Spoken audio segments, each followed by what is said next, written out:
Welcome to Step Up Your Studio, the essential podcast for dance studio owners and teachers who are ready to grow their business, inspire their dancers, and create thriving studios. Join your hosts, Stephen Sirico and Angela Volta Sirico, for actionable insights, step-by-step blueprints, and expert advice designed to help you succeed.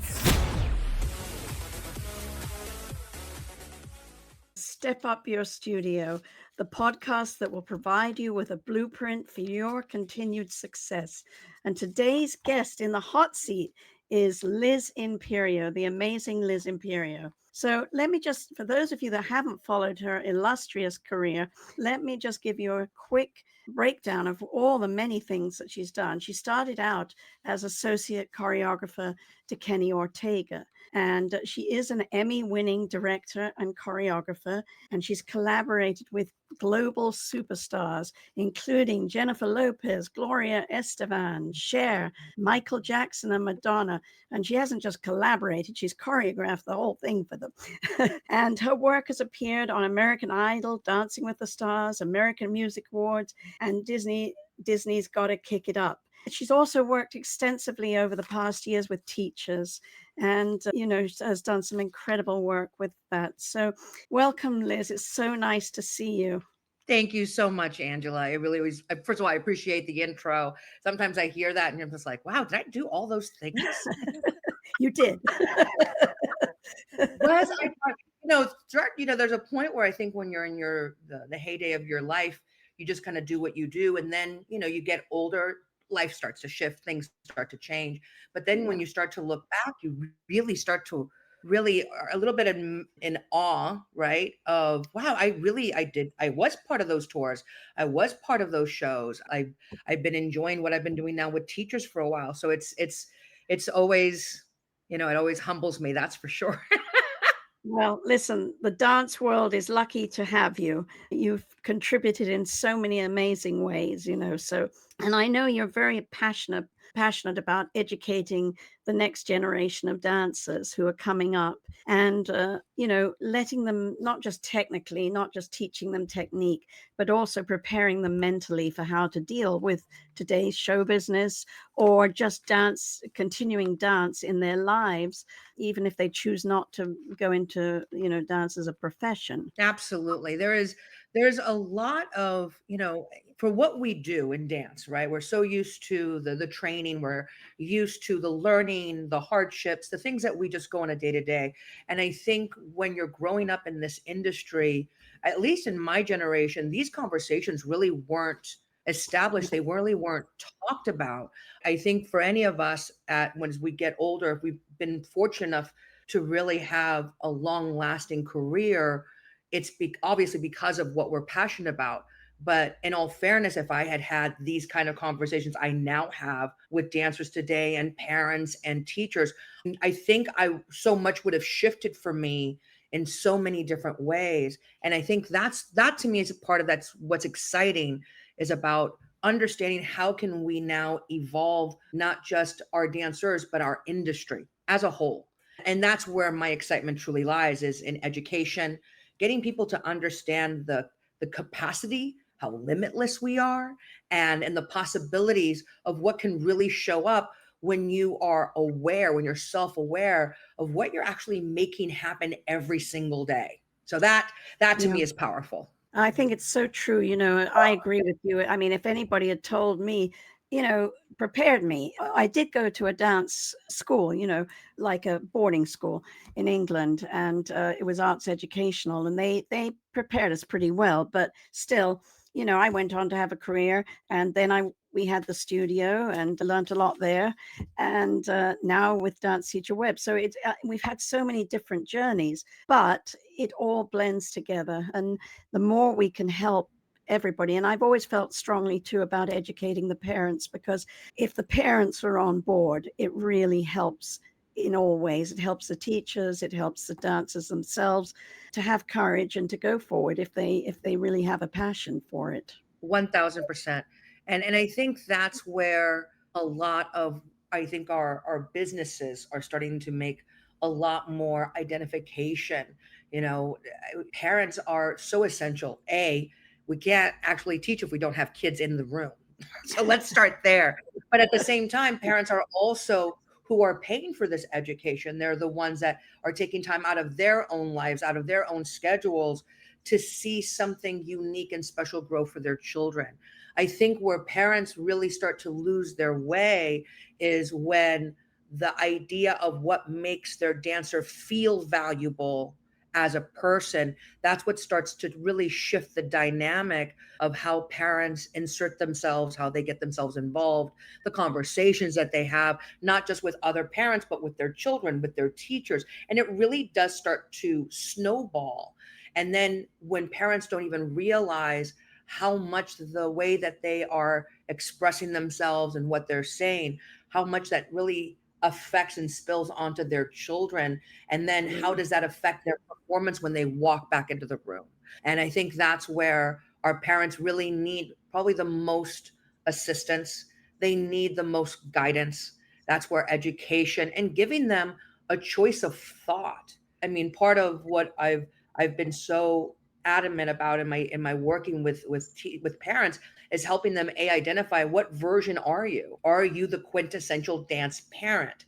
Right? The one that is trying to get their kids to win, the ones that are, go to the front, go to the center. Are they the ones that have to have the gazillion privates for that one specific solo so they can do well? They get extra anxious during auditions at studios. Will my child make it to the small group? Will she be leveled up? It's like all the things, right? Yeah. That when parents don't know how to navigate through can become landmines, a series of very real emotional landmines. Where You're so my right. job is, but my desire is to want to shift them, to transcend them into becoming a parent of a dancer. The parent that is probably more concerned about, well, how is this experience not just going to affect my child, but how can I now use this experience to help grow my child? And I think Yeah. that's where now the different mindset or the different way of thinking and approaching now adds an additional value that just wasn't there before. Because if not, then it's no wonder that parents get upset. Well, why is my child not winning? I'm spending this much time, this much money. Yeah. You tell me this, but she's not winning this. And if that becomes the only blaring neon sign for them, because if their child doesn't win, is that telling me that my child's not a good dancer? Is my child believing that they're not a good dancer? Versus, no, this time that we put into the experience of learning a solo, nurturing a solo, developing a solo, my technique, my performance, I put it on the stage because I want to show where I am. And then the feedback, wherever I land on the trophy is not going to define how good I am. It's going to give me just another opportunity to go, I need to fight harder for this, or I need to ask more about that.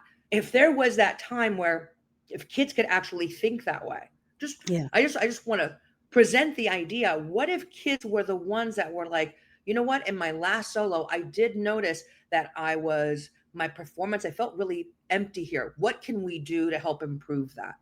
If Yes. that becomes now the conversation between the student and the teacher, or every time I come out of those turns, I feel like I have no control, I don't know how to put down the brakes. Well, if that now becomes the focal point, then the kid is now putting themselves in the driver's seat. They're the ones that are now truly wanting to pursue not just the passion or not just the individuality, but really maturing their education, their dancing, their ability, because there's a lot more thoughtfulness. Not I win, I'm great. I don't win, I'm horrible. Yes. It's no wonder that parents get anxious with their emotions if it feels like that yo-yo that just keeps going up and down. Yes. So, So again, there's true. so many ways to help our parents, but our parents are the ones that have to keep those kinds of conversations going with our kids so that our kids can actually step into ownership, step into leadership of who they want to be and where they want to stand in life. I think, and just, the parents sort of supporting them in that way, not just in, like you say, whether you win or lose, but and pushing for them to win, win, win, but really supporting the thought process of why they are doing it and what it's adding to their lives, not just in the present, Correct. but in the future, and how it's going to help them in whatever they do, whether they become a performer or a doctor, it doesn't matter. I mean, the ethic is Correct. there, the work ethic. Correct. And not to mention, I think by nurturing conversations like this, and this is something I'm really actively promoting even within our dance teachers, is that all adults, we all have to participate right now, especially more than ever, in helping our kids learn how to become better critical thinkers. Everybody just Mm. kind of takes everything at face value, and nobody is questioning or identifying or, you know what, can I unpack this because that correction might work great on her body, but I don't see how it works for mine. So Yes. if kids don't know how to advocate and know how to follow through with questions that actually are going to serve them, not just, I call them cosmetic corrections when is it the right arm or the left arm on the count of eight? That's Yeah. the cosmetic. That's just the facing of it. But how it's delivered, Yeah. what does your body need to do to fuel that arm? What's going to give that arm personality, what's going to give that arm purpose, not just my right arm on eight. So there Yes. is more and that's where you start to really see the kids that are always willing to go that one extra step. And you're right, when you see people actually actively work like that, those will become our, what I like to call breaking barrier humans, that will break the barriers of psychology, break the barriers of medicine, break the barriers of journalism, break the barriers of architecture, set design, Exactly. wardrobe. Everything. It doesn't, our world it touches so many different seeds of what can become then a future great career. But once again, if kids are only hyper focused just on their feelings versus their growth, which is not the same. No, Like, eventually, absolutely. our feelings will be better supported when there's actual growth that understands its value, its worth, its foundation, its purpose. And then suddenly it's just like you become a real unstoppable force. Absolutely. And I mean, it's not for nothing that a lot of the top 100, fortune companies love to have dancers or people who've been dancers because they can think quicker, they can solve problems, all the life lessons that we learn as we grow in dance. And I think, Absolutely. I think that emphasis on really growing and learning and enjoying that part of the journey rather than just I mean, we all aim for the bright light, but just knowing it each day you're going into the studio working, you're really improving and feeling good about what you're doing, and I think that's so important. I've always tried to, with my students, I've always tried to put that across to them, that it's the joy of the work really that will get you where you want to be. And by the Absolutely. way, I think your book that you wrote, your new book that just came out, parenting Yes. their passion. I love it. I think, over to you. I think it's amazing. Thank Every you. Thank parent should you. get it. And You know, this book is very near and dear. It was a real labor of love, a real gift back to my community. It's no secret that I have been a real activist when it comes to helping our dance studios improve their process by helping their parents. Like that to me is because without our families, there's no business. no, There really isn't. There's no studios that are going to be open if there are no kids and nobody to actually pay for their actual education. So yeah, there is a real value in a mindset that the more we can help. For me, the more I can help our parents, the better, the stronger the team is at the studio. The team of absolutely. parents that are now working with the team of teachers that are now being led by their studio owners, that are being able to really, if we're all bringing in, for the most part, the same message, whether it's coming from class or the conversation in the car with mom, when the conversations stay consistent, Mm, there is, at some point, things are going to start to actually click for them. It's yeah, really hard for the kid when teacher says one thing and parent says something else. Yeah. Now you're putting the kid in the most awkward place of now having to make a decision. And clearly, in many scenarios, who are they really going to listen to, teacher or mom? Mom. And that's Yeah. the part where it's like, if we're not able to help our parents keep the balance of what is being done within the studio, and that's where I think there's so many varieties of studios out there, and there's so many varieties of approaches and what is considered a culture at one studio versus the culture at another. And to me, I think that's where families have to be very, very clear about their values, and then do they align with the values of the studio? Because if not, then it's going to be a constant tug of war, and the only person that is now really struggling is that kid Right. making the Exactly. And decision of one yeah. over the other. Yes, and then it becomes an uncomfortable situation, and that's when they leave. They go somewhere else searching for something else. So I agree. It's Correct. so important for any studio owners out there. Get to know your parents. Get to educate them so that they understand exactly where you're coming from. It makes a huge difference. You don't have to be best friends with them, but you know, No, and you shouldn't be. not at all. Um, And no, no, no, no, no. That's a big fat eh. But yeah, again, this exactly. is a big reason why I wanted to create a book. If it inspires parents to create a book club, then let's get our parents in a more productive conversation. Yeah. Not just, do you see Miss Susie standing in the group? Those are not productive conversations. No. You want the conversations that actually inspire or promote either growth or the challenge of thought, which there's nothing wrong with that whatsoever.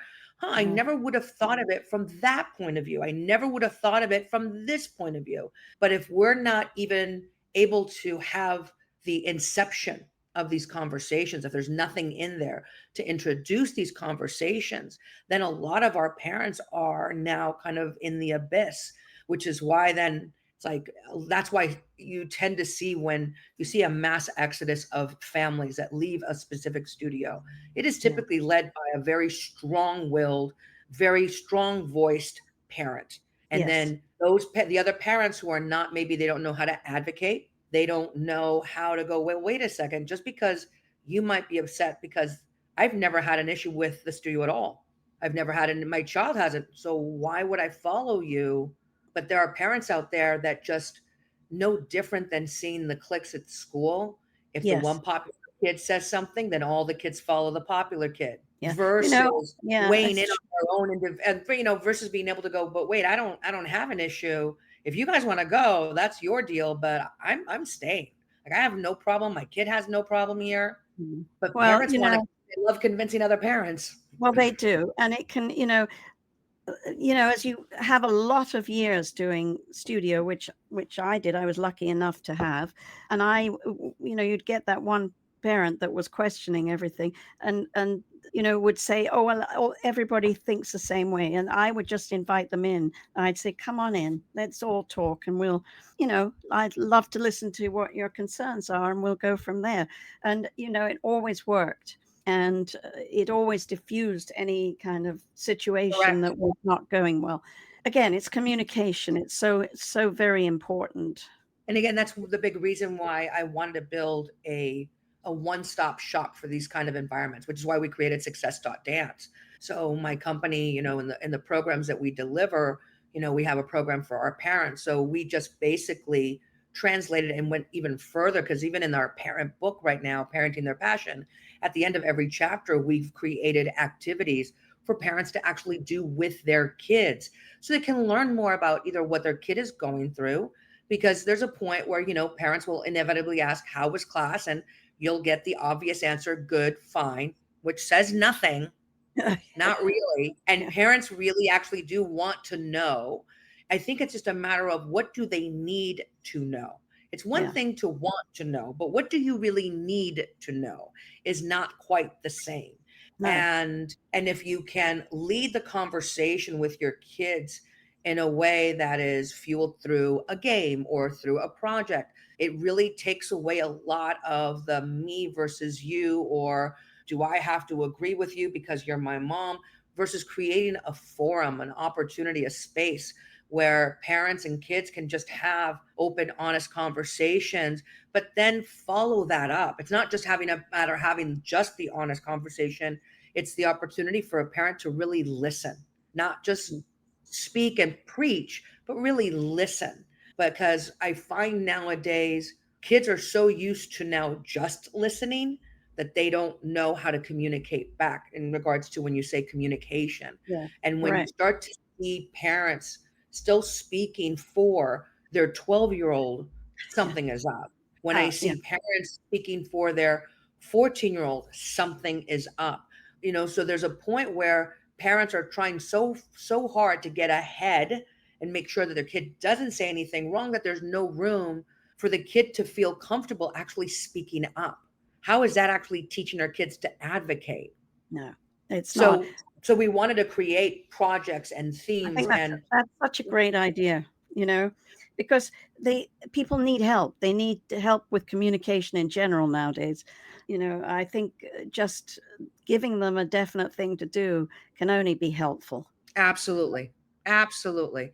And I think, putting it in book form, a lot of people still love to read. Yeah, I also try to make it as visual as possible, because I remember when I wrote the book, I had so much text. It was all text. And then I had like this one little, chapter one, and then it was just all text. I yeah, remember sharing it with somebody and they're like, your people might need something a little more visual. And that's when I was like, oh, wow, we need yeah, bullet points. We need sidebars. Oh, why not add projects? Oh, why not make the start of every chapter feel like this is what you're about to step into? So I put famous quotes within to establish each and every theme of every chapter, just to get a sense of what the chapter is going to feel like. And honestly, it took about a year and a half to write, but it took about maybe 11 years to do a lot of research and development. It's not the last book, it's the first of many. We plan on doing Parenting Their Passion. We want to do one for boys, parents that have male dancers. That is a right. very different dynamic in our industry. We want to do first time dance parents, for many parents who are, unfortunately, they lose their mind. They're like, we don't want to do anything wrong. Is this I know. and Yeah, studios and seasoned parents are just looking at the new parents going, oh wow. So yeah, everybody needs a little bit of guidance through all of these. I mean, just raising a teenager in dance is a very yes, different dynamic than being a first time dance parent. Or it might even be working with the parents that are about to become empty nesters, and they've invested their whole life in yeah. dance, and it isn't even their thing. Suddenly their kid goes off to college and the parents are like, Oh my goodness. wow. Yes. So there is all these different phases that we want to help continually. I have a long list of development programs. Well, that's great, and we're lucky because for those of you out there, Liz is part of our conference, Dance Teacher Webbing, that we have annually, and she's contributed in many wonderful ways, and we hope she'll continue to do that because she's so valuable. All the information you're giving, Liz, is so great, and it's so timely because there is a need. There really is a need, and Absolutely. I'm so happy that you're leading the way with this, and we will certainly back you all the way. And the more books that come out, it can only help people. And plus, it's good for the brain to read. So, Yes, absolutely. 1000%. Thank you for that, by the way. well, no, well, it's very true, and it's always a pleasure to work with you. And you have great energy, dynamics, and all of those things in whatever you do. And I think people really love that about you, and they feed into that, and we do too.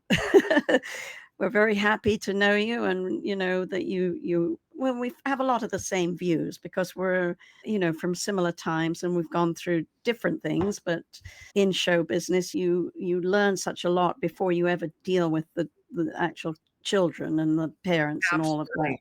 Absolutely. So And it's then helpful. ultimately, when we see these kids eventually cross over into the professional dynamic, which is the other aspect of still my part of my career. I still love working choreographically, getting ready to Yeah, do Latin Billboard in Miami, getting I ready to know. direct the Industry Dance Awards here in LA. At some point, all of these kids that are studying at all these different studios are going to overlap into the professional dance world, where Absolutely. myself, along with however many collective choreographers and directors that are out there, we need that talent to be not just great talent, we need them to be great humans in the Yeah, process.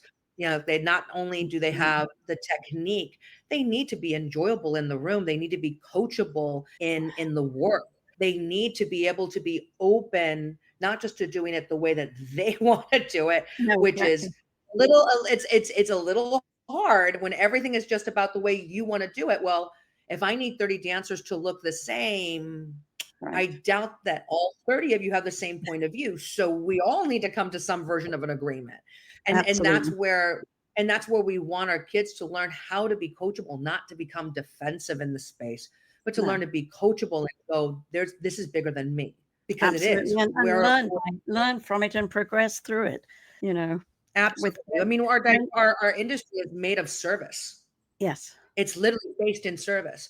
When I go to dance for an artist, I'm not dancing for me. I am actually dancing for the artist. I'm being in service for the artist, their Yeah. vision, what they want that to become, which means I have to be in service of my choreographer. My choreographer, in turn, has to be in service to the idea of what the artist wants, of Yeah. what the art. I mean, we all have to be led in some form or fashion. It's not just dancers, but even as choreographers, we need to know how to be able to follow the flow, the idea, the vision, the this, the that. It's not my way and that's the only way. That's not how No, this business works. no, never And works so we like all that. have to ask someone. Yeah, exactly. And that's really an important point to make because, we live in a little bit of a me society. And I think that the more that dance is a wonderful way actually to demonstrate to children growing up how to work in a group, how to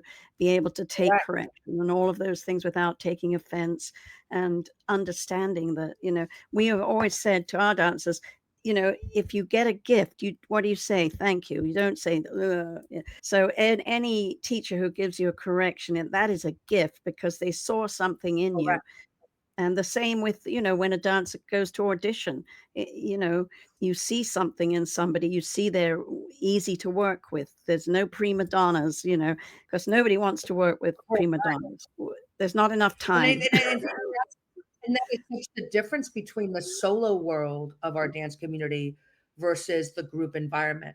I feel like if you're going to do a solo because you want to gain something for yourself, whether Mm, it's I want to have a space of personal expressive, great, express away. If it is a matter of I want to try something new and understand how well I feel under pressure, and like maybe this is the solo, it's going to teach me how to handle pressure. Great.